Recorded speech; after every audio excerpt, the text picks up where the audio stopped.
Please give an energetic and warm welcome to the one and only Awadh Oja sir.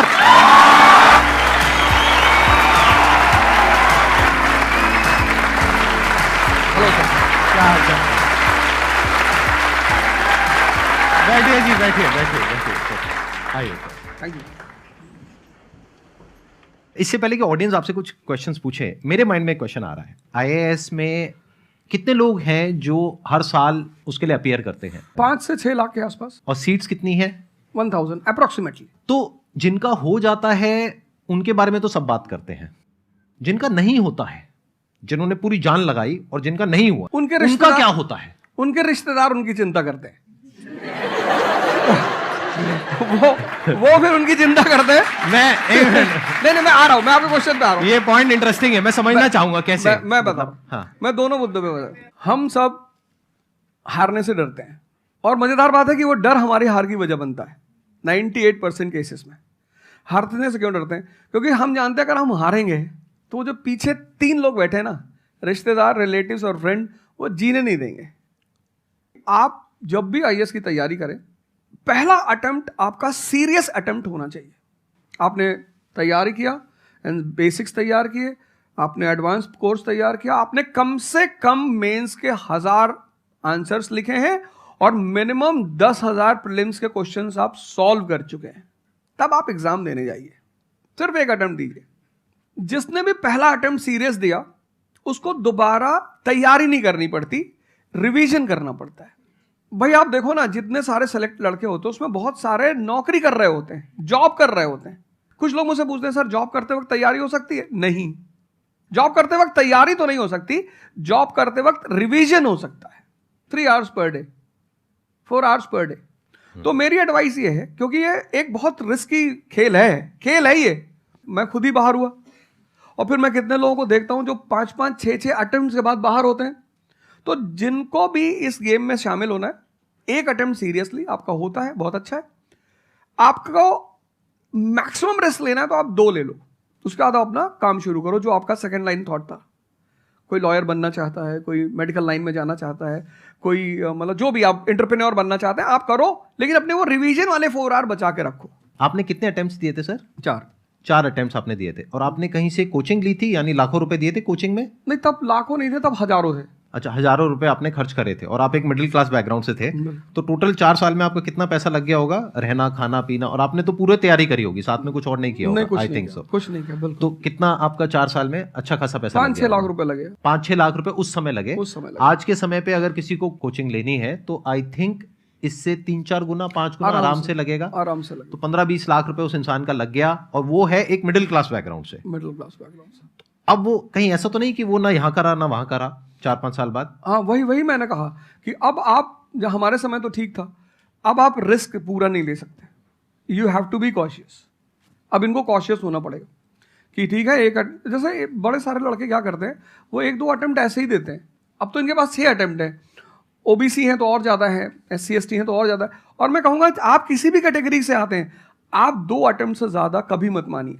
ये point बहुत अच्छा है कि ideally आपको अपने माइंड में ये रखना है कि एक ही अटेम्प्ट है मेरे पास में, मैक्सिमम अगर आपकी फैमिली अफोर्ड कर सकती है तो 2 अटेम्प्ट है। उसके बाद में अपने काम पे ध्यान देना है, और इसको एज ए रिवीजन की तरह देखना है, मतलब इसको साथ साथ में चलाना है। ये नहीं कि अपने 5 साल या 6 साल लाइफ के सारे यही निकाल दिए और सारा पैसा घर वालों का लगा दिया, या उन्होंने खेत बेच दिया या लोन ले लिया। ऐसी बहुत कहानियां मैंने सुनी है सर लोगों की, और बहुत ही दर्द होता है ऐसी कहानियां देख करके। ऐसे लोगों की जो कहानियां हैं वो उसको सुन करके बहुत ही बुरा लगता है अंदर से। चलिए आगे बढ़ते हैं जी। Sir, I wanted to ask how to fight the basically fear that we feel. Like there are lot many fears that we face, not only in studies but in each aspect of life. There is some kind of fear. How to fight that? How to come back? How to have that courage in life? Fear बड़ी प्यारी चीज है। हमने कुछ words को बड़ा negative बना लिया है। जैसे अब बच्चा है 2 साल का, उसको तो फियर होता नहीं, उसे कुछ पता नहीं, उसने कोबरा देखा, जाके पकड़ लिया। वो तो बाद में घर वालों ने देखा तो पता चला कि भैया कोबरा पकड़ के घूम रहा है। लेकिन हम बड़े हो गए ना, अब हम कोबरा देखेंगे तो वो हमारी बॉडी की जो मैकेनिज्म है वो हमें वार्न करेगी, अलर्ट करेगी। That is natural fear. वो अच्छी चीज है। जिस चीज की आप बात कर रहे हो वो फियर नहीं है, वो ओवर थिंकिंग है। आज का जो युवा है वो फियर से परेशान नहीं है, वो ओवर थिंकिंग से परेशान है।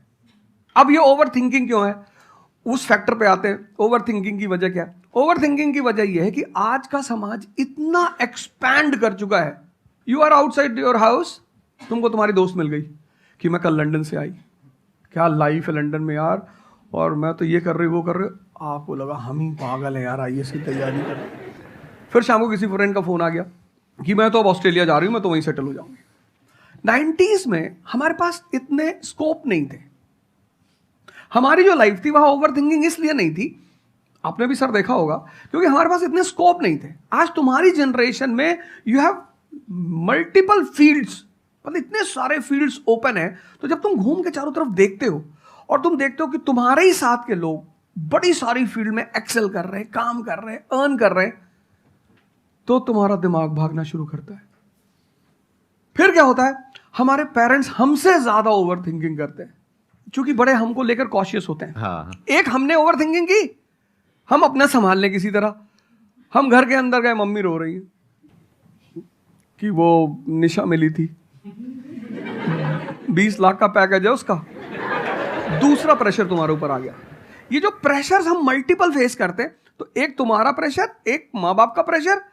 पता लगा बुआ जी ने रात में फोन कर दिया, क्या कर रही हो जी? तुम सारे लोग प्रेशर से लड़ रहे हो इस वक्त, मल्टीपल फ्रंट पे। ये कोई फियर वुअर नहीं है। ये प्रेशर दूर कैसे होगा, इस पे थोड़ी सी बात कर ले। जहां इंटरनल ताकत है वहां कॉन्फिडेंस है। आज का युवा क्या कर रहा है? बादाम का तेल लगा रहा है, बादाम की क्रीम लगा रहा है, बादाम का साबुन लगा रहा है, खा रहा गुटखा।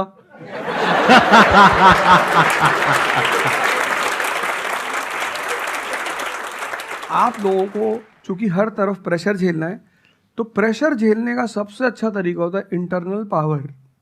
तभी तो मैं जहां भी जाता हूं एक चीज रिपीट करता हूं, योगा करो, ध्यान करो। ध्यान करोगे मन ताकतवर हो जाएगा।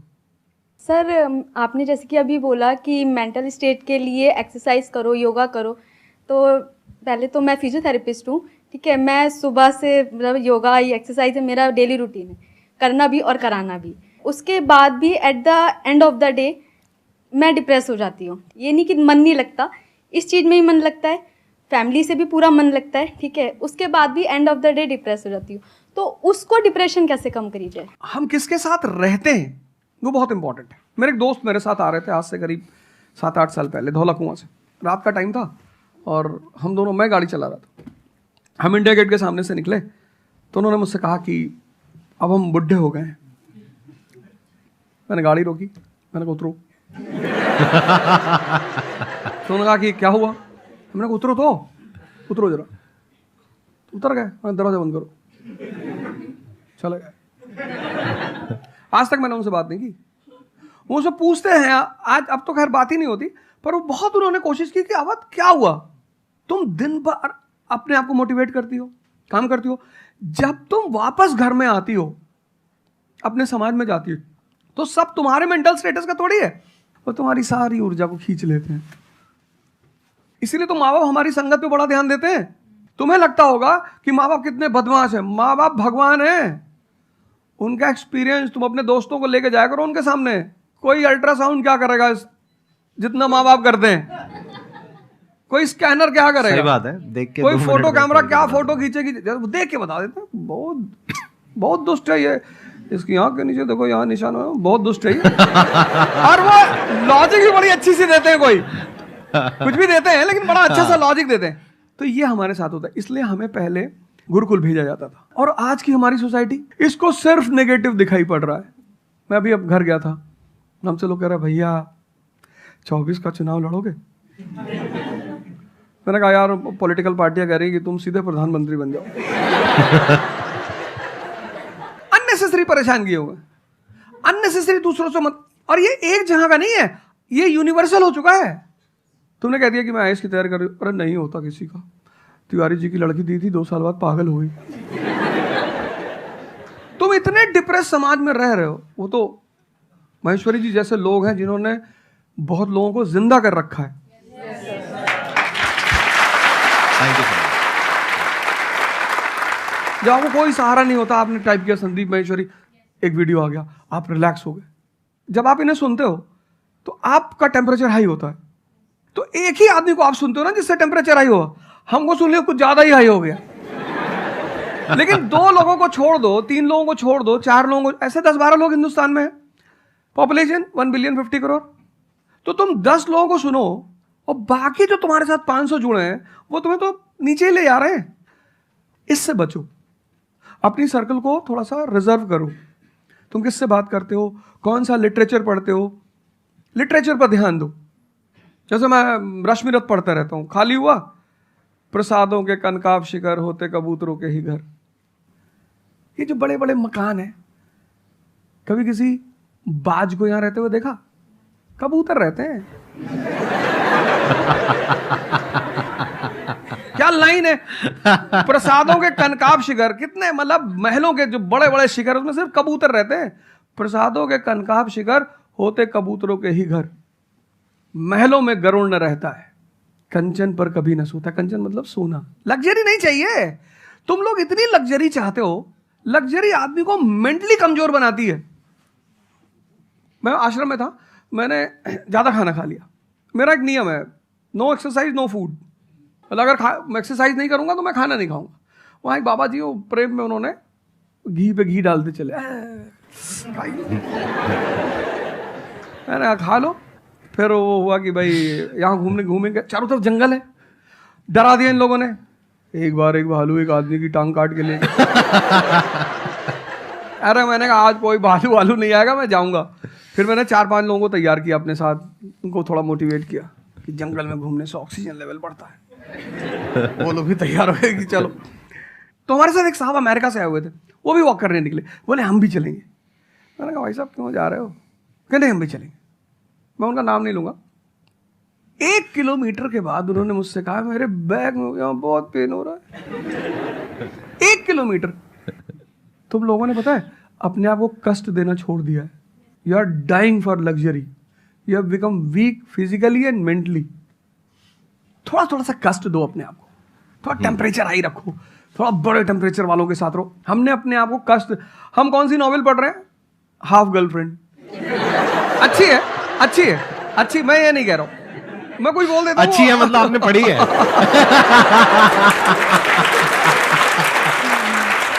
नहीं फिर कोई पकड़ निकाल लेगा, कोई वो क्लिपिंग निकाल लेगा, ओ गाली दे रहे थे। नहीं, आपने बहुत सारी गलतियां कर दी, आपकी जनरेशन ने अपने को कष्ट देना छोड़ दिया। हाँ। आप पढ़िए बड़े बड़े लोगों, अंबेडकर को पढ़ो, उनका जीवन संघर्षों का, प्रभु राम का जीवन पढ़ो। ये सब संघर्ष, ये सब लोग हैं जिन्होंने जीवन में लड़ाइयां लड़ी हैं। आपने उनको साइडलाइन कर दिया। आप राणा प्रताप के बारे में कुछ जानते ही नहीं हो, आपको वो पोएम याद ही नहीं है, खूब लड़ी मर्दानी वो तो झांसी वाली रानी थी। आपको तो एक चीज बता दी, twinkle twinkle how I wonder. आप वंडर किए जा रहे हो पूरी जिंदगी में। आपने कहा कि पूरे दिन मैं अपना काम करती हूँ, दैट इज फिजियोथेरेपी जो आप करते हैं, और शाम तक आते आते आपको थोड़ा सा डिप्रेस फील होता है, थोड़ा सा डाउन फील होता है, तो उसके पीछे क्या रीजन है आप बताइए।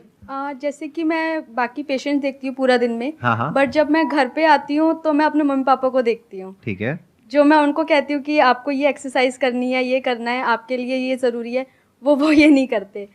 तो फिर वो मुझे डिप्रेस होता है कि मैं जब सबको सही करती हूँ और मैं अपने घर में ही सही नहीं कर पा रही।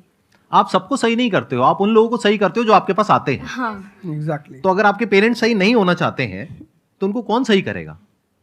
बेसिकली हमारी प्रॉब्लम क्या है कि जो नहीं करना चाहता उसको भी करवाना चाहते हैं। एग्जैक्टली। फॉर एग्जाम्पल, आप में से यहाँ पे कुछ लोग बैठे हैं और बैठे हैं जो कहते हैं कि भाई आप कुछ भी बोल दो, हम तो जैसे थे वैसे ही रहेंगे, उखाड़ लो जो उखाड़ सकते हो, आप अकेले आ जाओ, आप साथ में ओझा सर को ले आओ, आप 10 को ले आओ, हम तो नहीं बदलने वाले। उनका कोई कुछ कर सकता है? समझ गए? तो यहाँ पे किसका एक्चुअल में किसकी लाइफ बदलने वाली है? यहाँ पर हो सकता है कुछ साल बाद आप ही में से कोई यहाँ पर बैठा होगा, बट वो इंसान कौन होगा? जो खुद अंदर से बदलना चाहता है ना। Yes sir, thank you sir. Please have a seat, बैठिए। मेरा संदीप सर से ये क्वेश्चन है कि जैसे हम लोग जब आपकी वीडियोस देखते हैं तो हम लोग मोटिवेटेड हो जाता है कि हम लोगों को गवर्नमेंट से या फिर इन सब फील्ड्स में छोड़ के अपना कुछ स्टार्ट करना चाहिए जिससे देश में एंटरप्रेन्योर्स या फिर जॉब्स बढ़े। फिर हम लोग देखते हैं आप लोगों को कि भाई यूपीएससी में एक ऐसी पावर होती है जो हम करना चाहते हैं वहाँ पे हमको डायरेक्ट पावर मिलती है। जैसे कि मैं अगर एजुकेशन के फील्ड में कुछ अच्छा करना चाहती हूँ तो मेरे पास डायरेक्ट पावर होती है कि हम लोग वहाँ से कर सकते हैं। तो मैं ऐसा, मेरे पास ये क्वेश्चन फिर मतलब दोनों में कॉन्ट्राडिक्शन चलता रहता है। ना कॉन्ट्रडिक्शन नहीं चल रहा है। इसे कॉन्ट्रडिक्शन नहीं कहते, इसे कंफ्यूजन कहते हैं। मतलब एक गोल होता है ना, या फिर एक मतलब हमारे पास एक टारगेट होता है कि हम ये काम करने के लिए यूपीएससी में जा रहे हैं। नहीं, सरकार जो कहेगी वो करना है। हाँ, I was about to say that. आपका क्या गोल है? आप क्यों कर, और आप आपका नेता क्या थोड़ी है, target आपकी पार्टी का मैनिफेस्टो थोड़ी है, घोषणा पत्र। आप एक राजपत्रित अधिकारी हैं, गैजेटेड ऑफिसर। आपका जो मिनिस्टर होगा फोन मिलेगा, मैडम जी ये कस्तूरबा गांधी प्लान में अभी तक कितना काम हुआ? जी sir, I give the review in the evening sir. Okay, thank you. ठीक है मैडम, बाय, खत्म। सो आपका कहने का मतलब है कि जो सिविल सर्वेंट बनते हैं या आईएएस ऑफिसर बनते हैं उनके पास कोई पावर नहीं होती? पावर होती है जब तक जनता अपनी पावर नहीं समझती। आज की डेट में इस देश में पावरफुल कौन है? जनता। We the people of India solemnly resolve. Yes sir. ये जनता बेचारी पावर जानती है तो डीएम का ऑफिस में चले जाते हैं, हुजूर। इसको बेचारे को पता है, नेता देखा, मेंबर ऑफ पार्लियामेंट देखा, पैर छू लिए, तेरे फूफा है? नहीं भैया नहीं भैया, सांसद जी हैं। सांसद जी हैं तो क्यों पैर छू रहा है? तो पावर इस असलियत में इस देश की जनता के पास है। चूंकि वो जानती नहीं है, इसलिए तुमको इनके पास इनको काम करने का अधिकार है। ये है the right to work, the right to implement. लेकिन चूंकि जनता अपने अधिकार को नहीं जानती, तो तुम्हें दूर से दिखाई पड़ता है कि यार आप बेटा कंफ्यूजन से बाहर आओ, ठीक है? और ग्लैमर मत देखो। आप बेसिकली पावर नहीं देख रहे हो, आप ग्लैमर देख रहे हो। आपको जो करना है उसको डिसाइड कर लो आप, और उस रास्ते पे आगे बढ़ो कि आप कल किसी भी फील्ड के मुकेश अंबानी बन जाओ, अडानी बन जाओ, वॉरेन बफेट बन जाओ, बिल गेट्स बन जाओ। इस रास्ते पे जाओ। Thank you sir. मैं यहाँ पे थोड़ा सा ऐड करता हूँ कि जो आपने बोला ना कि ये कॉन्ट्रडिक्शन है, सबसे पहले तो जो सर ने बोला कि ये कोई कॉन्ट्रडिक्शन नहीं है, ये कंफ्यूजन है, बिल्कुल सही बात है। अब कंफ्यूजन क्या है, उसकी जड़ क्या है? आप क्या कर रहे हो? आप बस हम लोगों की बातें सुन रहे हो। यहां से मैंने कुछ बोला, इन्होंने कुछ बोला, दोनों अलग अलग स्टैंड पॉइंट है। मतलब इस दुनिया में आर्ट्स भी है, साइंस भी है, कॉमर्स भी है। अब आप कहोगे अब तीनों में कॉन्ट्रडिक्शन है। अरे कॉन्ट्रडिक्शन नहीं है, अलग अलग लोगों के लिए अलग अलग स्ट्रीम्स है। डिपेंड्स अपॉन कि आपकी प्रेफरेंस क्या है, आपकी प्रायोरिटीज क्या है। तो आपको तीन चीजें देखनी पड़ेंगी, एक अपना पास्ट, अपना प्रेजेंट और अपना फ्यूचर। कि पास्ट में आपने कैसा परफॉर्म किया है। अगर आप पढ़ाई में बहुत अच्छे रहे हो तो आपको क्लियर नजर आएगा कि अच्छा मुझे पढ़ाई से रिलेटेड कुछ करना है, तो वहां से रास्ता क्लियर हो जाता है। बट अगर आपके दिमाग में 24 घंटे बिजनेस आइडियाज घूमते रहते हैं, जहां भी जाते हो वहां पे गोलगप्पे खा रहे होते हो, आपके दिमाग में चल रहा होता है अबे इतने पैसे ले लिए, उसमें से इतने का गोलगप्पा, इतने का पानी है, पानी तो इतना फ्री होता है, मेरे से लिया 20 रुपए, ये तो 5 रुपए का काम है, तो 15 रुपए इसके पास में गए, कितने लोगों ने एक दिन में खा लिए, इतने पैसे कमा लिए, व्हाटएवर। अगर इस तरह का आपका माइंडसेट है तो वहां पे एंटरप्रेन्योरशिप, स्टार्टअप, इन सब चीजों का बेनिफिट है। तो हर रास्ता हर एक के लिए नहीं होता है। तो ये आपको कैसे समझ आएगा? अपने पास्ट को देख करके। दूसरा, अपने प्रेजेंट को देखो कि आपके पास में क्या रिसोर्सेज हैं। सोचने से क्या होता है, आपको ये भी तो देखना पड़ेगा आपके पास में क्या रिसोर्सेज हैं। उसके बेस पर आप सोच सकते हो ना। कल को आप कहो कि मैं एक टेलीकॉम कंपनी लॉन्च करूंगी जो कि जियो को कंपटीशन देगी, ठीक है, सोच लो। कुछ नहीं होगा। क्या है पीछे, बैकग्राउंड क्या है, आपके पास में क्या रिसोर्सेज है, how are you going to compete. तो आप फालतू में कुछ भी सोच रहे हो ना। तो यहां पे कॉन्ट्रडिक्शन क्या है, कंफ्यूजन क्या है? कुछ भी नहीं। तो जब आपके रिसोर्सेज ही आपको अलाउ नहीं कर रहे वो करने के लिए, तो सोच क्यों रहे हो? तीसरा, फ्यूचर में आप अपने लिए कैसी लाइफ चाहते हो? जैसे सर ने कहा कि पावर नहीं मिलती है वहां पे सर्व करना होता है। इस गलतफहमी से बाहर आ जाओ कि वहां पे पावर मिल जाएगी। पावर तो पूरी की पूरी एक हिरार्की है, जिस हिरार्की में टॉप पर पब्लिक बैठी है एक्चुअल में, वो हमें पता ही नहीं है। हमारे हाथ में पावर है, किसको वोट करना है, किसको पावर में लेकर के आना है। फिर उनकी पावर के अकॉर्डिंग आगे पावर का डिस्ट्रीब्यूशन होता है, पॉलिसीज का डिस्ट्रीब्यूशन होता है, फिर उसको इंप्लीमेंट करना होता है। तो आपको देखना है कि आपको एग्जैक्टली लाइफ में चाहिए क्या है। कि अगर आपका माइंड है बहुत ज्यादा क्रिएटिव, कि आपको हमेशा दिमाग में आइडियाज घूमते रहते हैं कि कुछ अजीब करना है, कुछ अलग करना है, ये करना है, वो करना है, तो फिर वो रास्ता आपके लिए नहीं है। क्योंकि वहां पे आपके पास में पावर नहीं है, रिस्पॉन्सिबिलिटी है। But once you go in the entrepreneurship space, वहां पे रिस्पॉन्सिबिलिटी नहीं है, वहां पे पावर है, पावर टू क्रिएट। अब आपको देखना है कि एट द एज ऑफ 42, 48 आप किसके जैसा बनना चाहते हो। अगर एक टीचर बनना चाहते हो तो ये रास्ता है।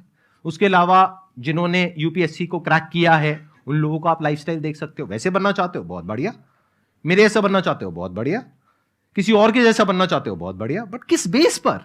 अपनी पर्सनालिटी को देखो ना, क्या लाइन हो रहा है। सर एक्चुअली आपका सेशन देख के मैं पब्लिक स्पीकिंग सीख रहा हूँ।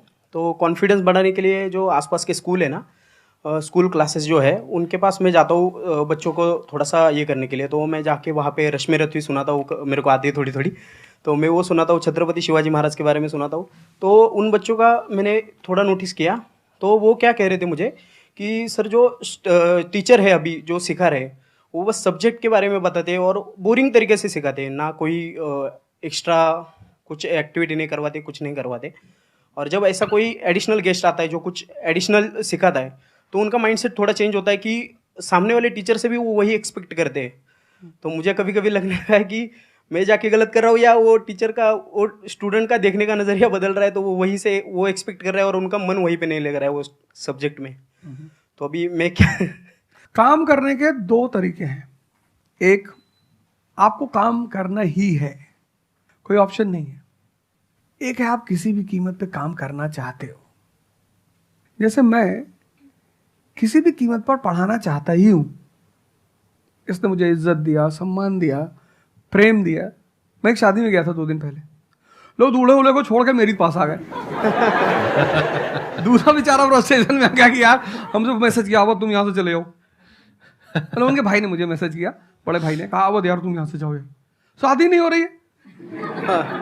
मतलब वो द्वार चार वगैरह सारा प्रोग्राम था, वो सब बाहर हो जाओ सर। तो हमारा जो देश का शिक्षक है उसके मन में कोई मोटिवेशन नहीं है कि वो क्यों पढ़ाए। जैसे हमारे घर मामा आए, हमारे उनके आने पे हम बड़े खुश होते थे कि मामा आए। क्यों? क्योंकि हमें पता था कि ये जब जाएंगे तो पैसा देके जाएंगे। इस देश के शिक्षक को, सरकार को कुछ ऐसा करना चाहिए कि उसके मन में एक मोटिवेशन हो कि 6 बजे का स्कूल है वो सुबह 4 बजे पहुंच जाए। कुछ ना करे इस देश की सरकार, सिर्फ उनको वीआईपी का दर्जा दे दे। फिर आप देखना, पैसा तो कौन नहीं कमा रहा है, शिक्षक सम्मान चाहता है। तो मैं अपने टीचरों से पुराने मिलता हूं, तो जैसे कहीं मिल गए वो सड़क पे, मैं खड़ा हो गया, रोक दिया सब, हाँ सर, पैर चले, तुरंत ऐसे सीना उन्हें चौड़ा कर लेते हैं कि हमारा बच्चा है जी। शिक्षक एक दुनिया की ऐसी लॉबी है जिसको सम्मान चाहिए। आप लोग कहीं भी अपने पुराने टीचरों को मिला करो, ठीक है, हो सकता है उन्होंने आपको कभी मारा हो, डांटा हो, कुछ बोला हो, लेकिन अब आप उनको थोड़ा सम्मान दे दिया करो, उससे बड़ा उन्हें फील होगा। हमारे देश के शिक्षकों के पास इनर मोटिवेशन की कमी है। कुछ लोग हैं जो इंडिविजुअल मोटिवेटेड रहते हैं, वो करते हैं कई सारे टीचर, लेकिन वो इंडिविजुअल। कुछ लोग होते हैं ना जिनको अपने धर्म का एहसास होता है, उनके लिए वो ड्यूटी नहीं होती, वो धर्म है उनका। तो वो तो जैसे भाई आप जाके आप धर्म के रूप में कर रहे हैं, हाँ। 2-4 टीचर और भी कर रहे हैं, 10 टीचर और भी कर रहे हैं, लेकिन सरकार को, टीचरों को कुछ तो ऐसा करना चाहिए कि उन्हें फील हो कि नहीं यार ये हमारा देश है, ये हमारे बच्चे हैं, हमें इनको बनाना है और ऊपर उठाना है। तो अगर सरकार कुछ ऐसा कर देगी ना, सेल्फ मोटिवेशन दे देगी, अरे फिर तुम देखना इस देश के टीचरों को। सर, इसमें आपसे बात करते करते ना मेरे माइंड में एक सॉल्यूशन आ रहा है, क्योंकि एज एन एंटरप्रेन्योर मेरे माइंड में सिस्टम्स एंड प्रोसेसेस घूमते हैं। मतलब मेरे माइंड में ये घूमता है कि कैसे एक प्रॉब्लम है उसको सिस्टम में कन्वर्ट कर दिया जाए, जो कि वो काम अपने आप हो जाए। क्योंकि ऐसे बहुत ही कम टीचर्स होंगे जो अंदर से मोटिवेटेड होंगे। तो ये थ्योरेटिकली तो बड़ा अच्छा लग रहा है सुनने में, बट हजारों में कोई एक आध होगा। बिल्कुल। तो अब मेरा स्टैंड पॉइंट क्या है कि क्या हो अगर जैसे हम ई-कॉमर्स वेबसाइट्स पे जाते हैं, वहां पे प्रोडक्ट के रिव्यूज होते हैं। रिव्यू कौन देता है? जो कस्टमर है। तो टीचर का रिव्यू कौन दे सकता है? जो बाहर बैठा है उस कमरे से वो, या जो कमरे के अंदर बैठे हैं। तो अगर कुछ ऐसा सिस्टम हो जाए, एक ऐसा प्लेटफॉर्म बन जाए गवर्नमेंट का जहां पे सारे टीचर्स लिस्टेड हो और based upon the number of reviews and the quality of reviews उनको रिवॉर्ड दिया जाए अच्छा ऑटोमेटिकली। कि मतलब जो नंबर 1 पे आया उसकी सैलरी डबल, कि अगर उसकी 50,000 है तो 1 लाख। बहुत अच्छा सोल्यूशन। और जिसके इतने रिव्यूज आए, यानी जिसके 4 स्टार या उससे ऊपर आए, उनकी सैलरी सीधा डबल हो गई। तो फिर देखो क्या मजा आता है। फिर हिस्ट्री पढ़ाने का जो स्टाइल है ना, वो सारे टीचर्स आएंगे अवध ओझा सर के चैनल पर और आकर के सीखेंगे भाई क्या कहानी है ये, ऐसे कैसे पढ़ाएं कि बच्चे दीवाने हो जाए। और फिर अपने आप को अपग्रेड करेंगे। नहीं तो अपग्रेड करने की मोटिवेशन कहाँ है? जैसे एक एंटरप्रेन्योर होता है, उसके पास में तो मोटिवेशन होती है कि अगर मैंने अपने जो भी प्रोडक्ट है, सर्विस है या काम है, उसको अपग्रेड किया तो करते ही मेरे को इमीडिएट रिवॉर्ड मिलेगा। जैसे सेल्स टीम में अगर आप कहीं पर काम करते हो, कितने लोग सेल्स डिपार्टमेंट में है, अलग अलग कंपनी में जो जॉब कर रहे हैं, तो सेल्स में इंसेंटिव का एक सिस्टम होता है। तो वहां पर क्लियर पता होता है कि मैंने ये टारगेट अचीव किया तो ये है। तो एक क्लियर कट टारगेट होना चाहिए which is measurable, not theoretical but actual, objective not subjective. कि ऑब्जेक्टिव एक टारगेट होना चाहिए in terms of numbers which can be calculated, and a transparent system जहां पे स्टूडेंट्स वोट करेंगे और जो टीचर्स जीतेंगे पूरे इंडिया लेवल पे या स्टेट लेवल पे, उनको बुला करके जो हमारे देश के प्रेसिडेंट हैं या प्राइम मिनिस्टर हैं, वो आकर के रिवॉर्ड देंगे। Yes sir.